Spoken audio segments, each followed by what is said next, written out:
Here's how you can use AI to swap clothing and change color and make it look like one seamless shot. We move like city royalty, tripping in the loyalty, can't touch what's meant to be.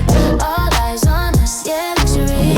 We move like city royalty, tripping in the loyalty, The first thing you do is you go to Midjourney and then you generate a person with the style you want. I used my own profile that I've trained to get the right look, and then it was a very simple prompt, and I found the photo that I liked most. I like this one here. That looks really good. The next thing I did is I used that image, this first one that I generated, and I used that as a Omni reference, and I used it as a style reference. So that means we keep the same look of the actual image, and also we have the person looking the same. And then I just did a very simple prompt saying change the pose and angle slightly of the model. Now we have a few different angles, and we can keep doing this until we're happy and have different angles of the model.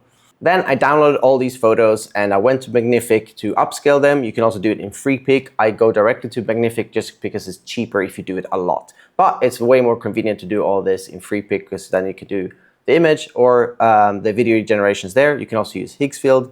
I use both because I use a lot of credits. Then I go over to FreePic and I use either Nano Banana or Seedream. I think most of these look best when I use Nano Banana.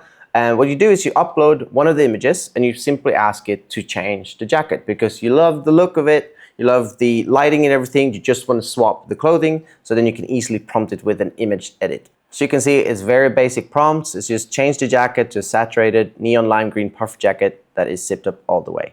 And sometimes it will work, sometimes not, so you have to play around with it, but it's very basic prompts and small details like it has to be zipped up all the way. Those details really matters because else the jacket might be open and you don't want that. Or if you do, then you leave it as it is. And you do that for all the different images. So you have different poses and then you just change the jacket. And it's much easier to do this than trying to do it in Midjourney, because in Midjourney it can generate too much of a different image or look very different. Whereas this, we have more control where we get the exact pose, we just swap the jacket. And the next thing that we did was also change the color of the same jacket. So you can see here, this is the original. Then I went to change it to the jacket. As you can see here, it wasn't zipped up, but I wanted it to be. So then I think I generated a zipped up version here, and then I edited this one saying, please change the color to the pink one. Now, it's very important to know that when you edit an image with Nano Banana or any other image editor, the quality gets very low. So you can see here, her face looks very weird and different, but all I want is the jacket. So then I download this, I upscale it again so it looks nice and crisp. Then I take it into Photoshop and then I blend those together. So I'm going to show you right now.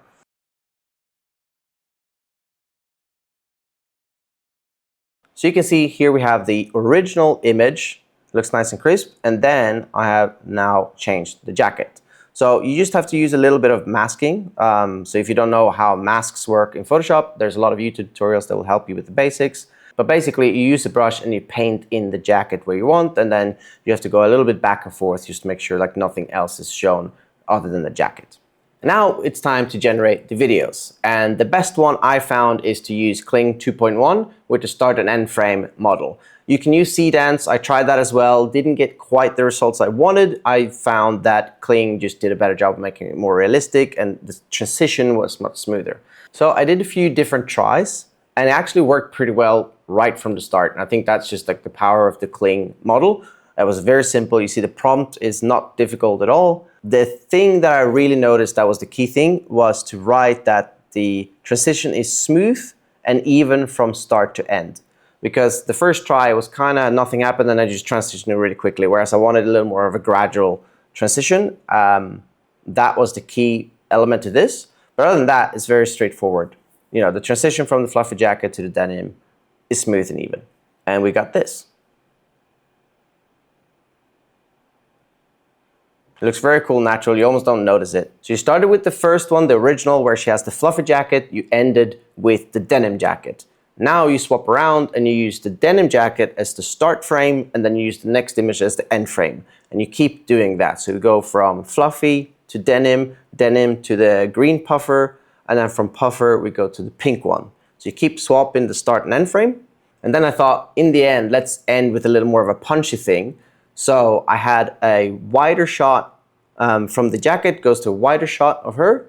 And then from that shot, I wanted her to walk and then kick the camera. So that was just from photo. That was just the Kling 2.5 and prompting that she would walk forward and kick the camera. Had to play around a little bit with the prompt, but 3-4 tries and I got it the way I wanted to. So if we look here, we can see the start frame is the denim, the end frame is the puffer jacket. And again, I used the exact same prompt. I just swapped the prompt so it says from the denim to the puffer jacket. That's the only thing I changed.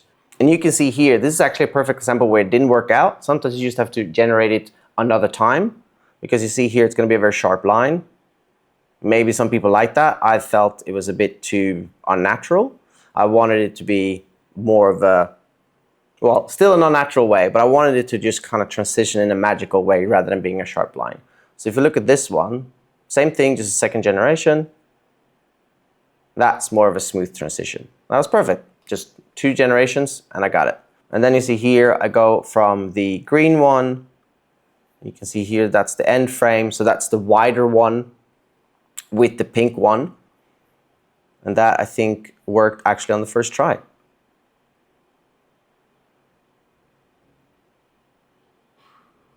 Yeah, first try, perfect. And now you will see here, here's the prompt. The woman is walking towards the camera fast and confidently, then kicks the lens with the sole of the shoe in the camera lens. Glass cracks and the camera falls backwards. This was probably a bit too much details for the module because you actually see now it's going to look kind of weird. Like this looks cool, but then that's super strange. Doesn't look good at all. Okay, and then we see the next one here. I think it also failed. Yeah, that looks terrible. She's actually falling herself. So I was like, okay, maybe just gets a bit confused when I say like the camera lens glass cracks because it kind of creates this lens in front of us. We just want the camera. I think this one also had an issue. Yeah, super strange. It's just like a camera lens appearing out of nowhere. So I'm like, okay, let's just skip that part. So instead I changed the prompt. The first part is still the same, but then I said she kicks it with the sole of the shoe and the glass cracks across the whole image and the camera falls backwards and look up at the ceiling of the studio. Let's see how that works out. Now the end part is weird as hell, but remember we don't have to use the whole clip. So I think I tried it again. I think I failed. I think it was still a weird thing. Yeah, that just looks a bit weird. I think we did a last one. Yeah, just very weird things happening. But with this one, I was like, actually, the first part, just right after the kick happens, it looks great. So what we want to do is we just cut there. So in the edit, I cut here, just when the glass breaks, because that looks kind of cool. So that's the thing, as long as you found a little piece that you need, you don't have to use the whole video and not dismiss it. And that's it. Right now, we have all the videos. They look great. Obviously, you have to double check everything. And now we just stitch it very easily together in Premiere Pro. So I download all the videos. And of course, if you want to, this was just for a test, but you can go and upscale it, use Topaz, so you get higher quality. But I think this looks great. It's good enough for online because we had really high res images that we used. Now, the trick here as well, because a lot of these clips, you can clearly see that it's like it stops, and then there's this end frame, and then that becomes the start frame, and then it starts again. So there's a little bit of this weird pause. Now, there is a tool in Premiere that not a lot of people know about, and even less people use. I have used it maybe like once in my life. But it just came to my head when I was editing this, and this is actually great. It's called the Morph Cut. So if you go to Effects, you search for Morph, it will be there as a dissolve effect. The trick is to not use too many frames. It's kind of like 2 frames on each side. And this is not like a black and white rule. This is where you have to fiddle around a little bit and maybe remove 2 frames from the end of the first clip, remove 2 frames from the first one, because the morph kind of needs footage to work with. So you can't just put it at the end of both. And that's the kind of thing. You cut those frames away, so then it's kind of smooth. So if we look here, for example, let's just take these 2. I'll put them here, and we're going to remove that so you can see how it looks like from the start. So if I take this out, you see there's like definitely a few frames that I've removed, and same here. So if we put them together now, and if you're in Premiere, you can use any software, but this is what I use. You can go to here, vertical. That's a little bit easier to edit, and you can see the vertical video. So now if I play this, it looks pretty good, but you see there's at least a little bit of a stop there. Like if I go between these frames here, you feel like it's almost like she stops for a few frames that just feels unnatural. So that's when we can like, okay, well, you can't cut it here because she's still moving, but just in the end, maybe like 2 frames there, we can delete that. And then we see once you start moving, okay, there. So if you go there, there's actually quite a lot of frames that we can cut away. So now if you play this, actually that almost didn't need a morph cut because it's so good. But see how that was so smooth now, just because we cut away that little pause. But then we can use the morph cut to make it better. But I'm going to show because I was just very lucky, and sometimes that happens. So if I put these together, let's have a look. Yeah, you can clearly see there's like a little weird jump. Might be that the image weren't exactly the same scale. So there's definitely a bit of a glitch happening. So what we need to do is just see, like, can we stop smooth? It's about there. So that's 1 frame. Maybe we can take 2. And then try to match. Okay, so his head is tilting. It's tricky to get it, but let's remove 2 frames there. You can see there's still a weird glitch if I remove that.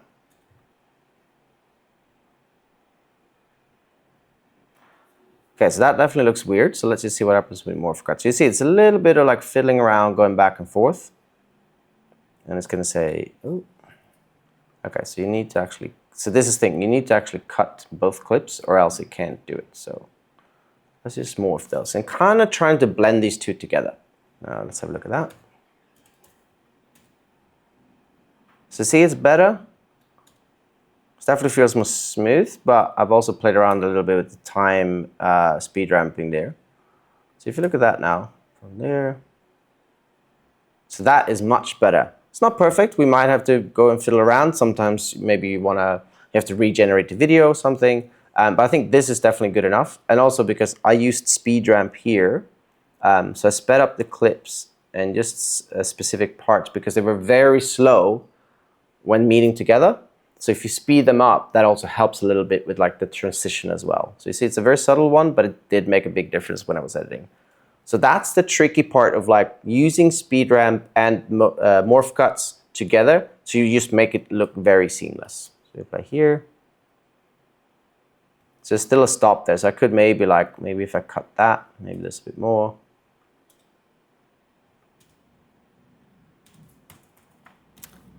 And then obviously you can sometimes use text to help. So here I use this text at the transition. Depends on the timing. So here I didn't feel the timing was right because this can say any color right before it changes. So sometimes you can use that as a little distraction. So if we look now, we're going to look at the full screen. This is the final result. We move like city royalty, dripping in the loyalty, can't touch what's meant to be. All eyes on us, yeah, luxury. We move like city royalty, dripping in the loyalty, can't touch what's meant to be. All eyes on us, yeah, luxury. There we go. And also, the music was actually generated with AI. I went to Suno, so I did a few tries. I usually write a prompt to be like, this is what it's about. It's like fashion, but background, a little bit of pop and hip hop. I think I actually used ChatGPT and said, I kind of want a song, you know, where Beyonce and Jay-Z did a collaboration. So it's a bit of that hip hop rap, but also pop, and there's a bit New York vibe, and it's for fashion. And then I asked, it's for Suno. ChatGPT then gave me the prompt. I put that into Suno, and it got me a pretty cool song. It was called Run the Streets. And then I used that, and I said, I want to do a remix. So I did a remix, and I said, make it a little more lighter or something like that. Change this, change that. And then ended up with the song. Again, it was 2 versions of it, and then I was happy. And I took that, and I used that as the background track. So that's how you create what looks like it's one continuous seamless shot with several shots, and you can change the clothing and the color as many times as you want. You can keep doing this over and over and over. You can have a 2-minute video that just looks like it's one take. And the power here is that you change the poses in the photos. so you don't keep going back for just two same poses, because that's what a lot of people do. They use the start and end frame and then keep swapping them. But you can do that with as many poses and angles as you want, and then it just feels like it's one continuous shot. Cool, hope that helps.